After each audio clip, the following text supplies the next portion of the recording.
इंदौर कांग्रेस का दोहरा चरित्र हमेशा दिखाई देता है। जब भी कांग्रेस हारती है तो दोष ईवीएम मशीन को देती है। दिग्विजय सिंह को लेकर भाजपा के राष्ट्रीय महासचिव कैलाश विजयवर्गीय बोले, इसी ईवीएम से कर्नाटक में चुनाव हुए और इसी ईवीएम मशीन से हिमाचल में चुनाव हुए हैं। कांग्रेस को लग गया है कि हम लोग हार रहे हैं। कांग्रेस को किसी पर विश्वास नहीं है, न चुनाव आयोग पर न किसी पर। दिग्विजय सिंह पाकिस्तान से तुलना कर रहे हैं अपने देश की अर्थव्यवस्था और पाकिस्तान की अर्थव्यवस्था देखो। कैलाश विजयवर्गीय ने कहा कि यदि तुलना ही भारत की करना है तो किसी बड़े देश से करना चाहिए, पाकिस्तान या बांग्लादेश से क्यों करते हैं। कैलाश विजयवर्गीय ने कहा कि कांग्रेस ने अपनी हार स्वीकार कर ली है। भाजपा की बहुमत की सरकार मध्य प्रदेश में बन रही है। कांग्रेस की तुष्टीकरण की नीति कांग्रेस को खत्म करेगी और देश के लिए कांग्रेस खतरनाक है, इसलिए हमें लगता है कि मध्य प्रदेश में कांग्रेस ने हार स्वीकार कर ली है।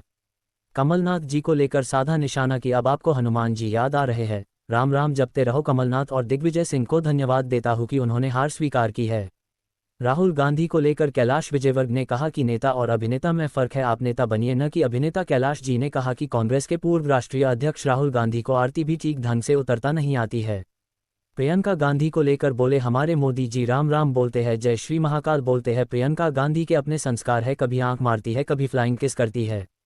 देश ने प्रगति की है, 140 करोड़ के लिए गर्व की बात है कि देश को मोदी जी जैसा नेता मिले हैं। कांग्रेस के नेता इवेंट करते हैं। कांग्रेस की महासचिव प्रियंका गांधी के मध्य प्रदेश में प्रतिदिन 17 महिलाओं के साथ हो रहे बलात्कार को लेकर भाजपा के राष्ट्रीय महासचिव कैलाश विजयवर्गीय ने कहा कि देश में महिला अत्याचार में राजस्थान देश में नंबर 1 है, बलात्कार के मामले में नंबर 1 है और आप मध्य प्रदेश की बात कर रही हो। कांग्रेस की विश्वसनीयता समाप्त हो गई है। राहुल गांधी ने मंदसौर में कहा था कि किसानों का कर्ज माफ नहीं किया तो मुख्यमंत्री हटा दूंगा, कर्ज माफ नहीं हुआ तो दोस्ती सिंधिया जी ने निभा दी, सिंधिया जी ने मुख्यमंत्री हटा दिया। दिग्विजय सिंह ने कहा, पाकिस्तान और बांग्लादेश में ईवीएम से चुनाव नहीं होते, हमने इजराइल का समर्थन किया, फिलिस्तीन के घायलों के लिए हमने जहाज से दवाएं भेजी है। दिग्विजय सिंह ने कैलाश विजयवर्गीय कलाकार को लेकर बोले कि मैं कला प्रेमी हूं। चुनाव है, भाजपा सरकार ने डेवलपमेंट हुआ कि नहीं, 60,000 किलोमीटर की गड्ढे वाली सड़क थी, अब कहाँ है मुझे बताओ। कैलाश विजयवर्गीय दिग्विजय सिंह के राज में बिजली नहीं थी गांव में, अब गली गली गांव गांव विकास हुआ है। जातिगत जनगणना को लेकर बोले, प्रधानमंत्री ने कहा जितनी भी योजना बनाई है हमने कोई जातिगत योजना नहीं बनाई है। कांग्रेस की आदत है बांटो और राज करो, आप समाज को बांटने का काम मत करो, यह मेरी अपील है। देश के अंदर 13 करोड़ से अधिक लोगों की गरीबी दूर हुई है, यह मोदी सरकार की सबसे बड़ी उपलब्धि है। प्रियंका गांधी को लेकर बोले, ये चुनावी हिंदू है जो स्क्रिप्ट राइटर ने लिखकर दी है, प्रियंका गांधी उसको देखकर बोलती है। कांग्रेस का दोहरा चरित्र हमेशा ही दिखाई देता है और जब जब कांग्रेस हारती है उनको लगता है कि अब हारने वाले हैं, तो दोष किस पे देते हैं? गरीब ईवीएम पे, चुनाव आयोग पे। अभी दिग्विजय सिंह जी ने कहा कि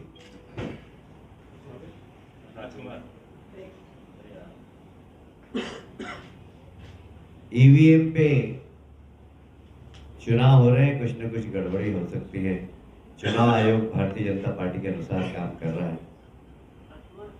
मैं दोहरा चरित्र इसलिए बोल रहा हूं कि इसी ईवीएम से कर्नाटक में चुनाव हुए, इसी ईवीएम से हिमाचल में चुनाव हुए, और मध्य प्रदेश में ईवीएम से हो रहे हैं और वही चुनाव आयोग है। तो ये डर, ये भय हार का उसके पहले ही कांग्रेस ने आरोप लगाना चालू कर दिया। इसका मतलब है कि उनको लग गया कि हमारी दुकान बंद होने वाली है। फिर दिग्विजय सिंह जी का और कांग्रेस का पाकिस्तान प्यार भी बहुत साफ दिखाई देता है। उन्होंने कहा कि पाकिस्तान और बांग्लादेश में तो ईवीएम से चुनाव ही नहीं होते।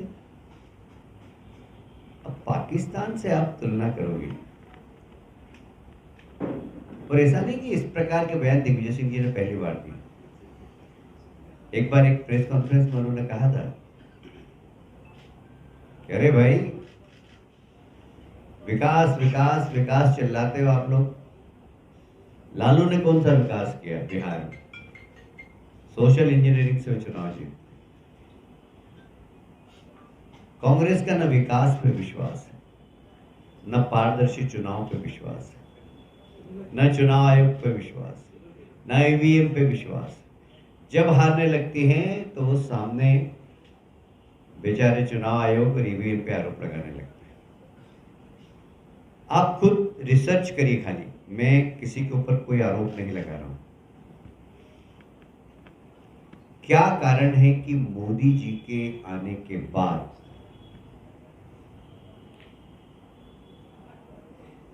हमारे देश की अर्थव्यवस्था बहुत अच्छी हो गई और पाकिस्तान में भूखमरी फैल रही, दाने दाने से मोहताज। क्या कारण है, कभी आप सोचिएगा इसके ऊपर, आप रिसर्च करिए इसे। इसके पहले पाकिस्तान बहुत अच्छा चल रहा था, उनकी अर्थव्यवस्था बहुत ठीक थी। इन कारणों को आप इंदौर जैसे बिजनेस कैपिटल के पत्रकार, इसलिए इन कारणों को आप खोजिएगा जरूर। मैं किसी के ऊपर कोई आरोप नहीं लगा रहा हूं, पर पाकिस्तान के प्रति कांग्रेस का प्रेम क्यों रहता है, ये मेरे समझ में नहीं आता। मुझे इतना ही कहना था कि कांग्रेस ने हार स्वीकार कर ली और जिस तरीके से उन्होंने ईवीएम और चुनाव आयोग पर आरोप लगाए, इससे साफ लग रहा है कि भारतीय जनता पार्टी की सरकार बन रही है और कांग्रेस बुरी तरह से हार गई। मैं एक बात कांग्रेस से पूछना चाहता हूं कि स्टालिन के बेटे ने जब ये कहा कि सनातन धर्म को समाप्त कर देना चाहिए और उसी वक्त कांग्रेस के वर्तमान अध्यक्ष, उनके बेटे जो कर्नाटक में कैबिनेट मंत्री, वो उनका समर्थन करते हैं। कांग्रेस को स्पष्ट जवाब देना चाहिए कि वो सनातन धर्म के साथ है या नहीं है।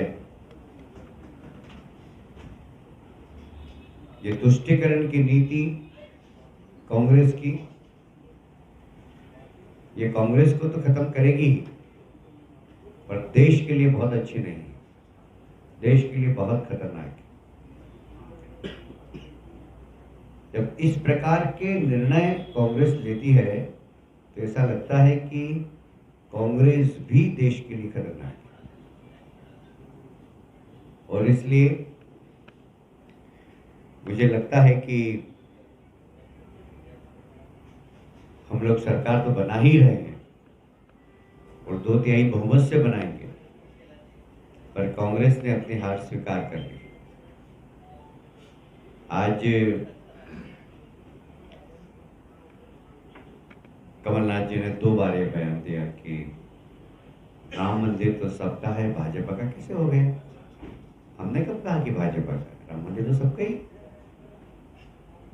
पर कमलनाथ जी उस वक्त आप कहाँ थे जब सुप्रीम कोर्ट में हलफनामा दे रही थी कांग्रेस कपिल सिब्बल जी के नेतृत्व में 25 वकीलों की टीम कि राम काल्पनिक है, हनुमान जी काल्पनिक है, रामचरितमानस उपन्यास है। उस वक्त आप कहाँ थे। अब आपको हनुमान जी याद आ रहे हैं, अब आपको राम राम याद आ रहे हैं। अच्छा है, अभी आप राम राम जपते रहिए,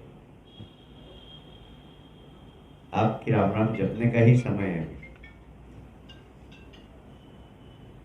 मैं आपके अच्छे स्वास्थ्य की शुभकामनाएं करता हूं और ये भी कहना चाहता हूं कि हार स्वीकार करने के लिए दिग्विजय सिंह जी आपको और कमलनाथ जी आपको धन्यवाद। कल आपने ऑडियो जंगल